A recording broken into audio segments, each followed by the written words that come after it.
Might be a tumor. It's not a tumor. The Film Lounge presents... Spoiler-free movie review! First you gotta do the truffle shuffle. Come on! With Chris Gooch. I'm the dude.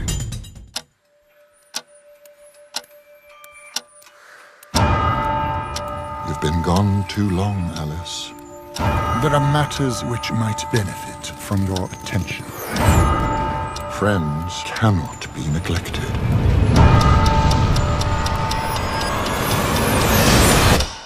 Hurry. You know, my eyes just water at the idea of the rendering time required to produce these pixelated, colourful digital worlds. The countless hours spent in front of the computer screens getting paid minimum wage to produce these lush visuals. If only they'd had spent half this amount of time on the actual story for the sequel to the 2009 hit Alice in Wonderland. Or, as I like to call this one, bloated Johnny Depp looking like a carrot-top drag queen featuring Alice. Please, sir, the Hatter is in danger. Young lady, your time is up.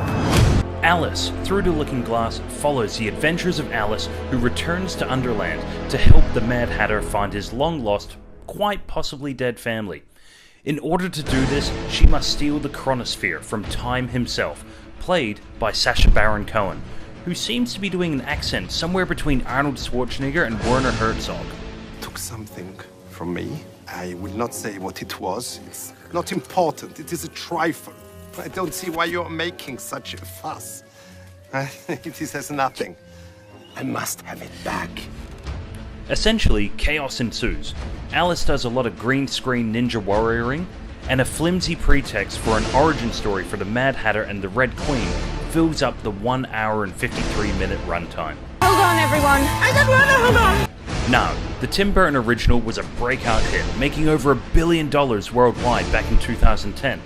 To be honest, a lot of that success was probably riding on the coattails of Avatar's resurgence of 3D cinema and the pulling power of Johnny Depp at the time. However, I don't really remember anyone clamoring for a sequel after it was released. 6 years later, with the interest in 3D drying up, Johnny Depp's stocks at an all-time low, and no Tim Burton, this film really struggles to capture any of the heart that was in the original. Sure, it looks great, but it certainly doesn't feel great. This cannot be good. Probably the biggest issue with the film is the story. It doesn't hold enough weight to support even the key characters of Alice, the Mad Hatter, the Red Queen, and Time. The film features all the original cast from the first film. However, they serve no purpose other than to remind you that this film is set in the world of Lewis Carroll's original stories. Those hoping for a great villain from Sacha Baron Cohen will be sorely disappointed. Mostly because despite the great steampunk design, he serves no threat at all. But this is not Cohen's fault, it's just that his character has so little to do. And this can be said of all the cast. Helena Bonham Carter gives it her all in this film, along with Mia Wasikowska. But ultimately, they are just rehashing stuff that we already know. Anne Hathaway gives the typical Anne Hathaway performance, and it is good to hear the voice of the late great Alan Rickman, even if it is only for a fleeting moment. Oh, it's you! You're you again! Well, if I'm not, I wish I was. Of course, as always, with a film starring Johnny Depp, your ability to enjoy this film will entirely depend on your tolerance of wacky Johnny Depp performances. If you're a fan, then you're in for a treat.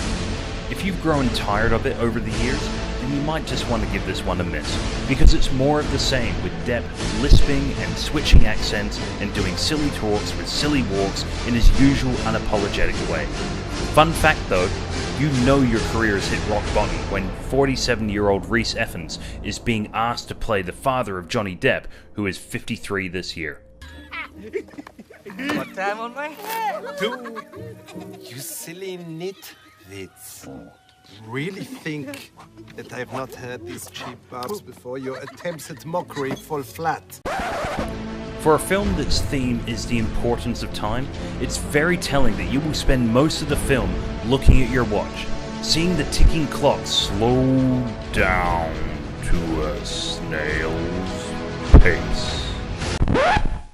Granted, the film is firmly targeted at little kids, but even they may feel that the film is overly long and a little boring compared to the other films that are on offer this year. Alice, Through the Looking Glass gets 1.5 out of 5 stars. Or, at least, 1.5 out of 5 grave concerns for the well-being of those poor graphic designers sitting in front of those servers waiting for the f***ing film to render. I hope they have a good union. Hello, Alice.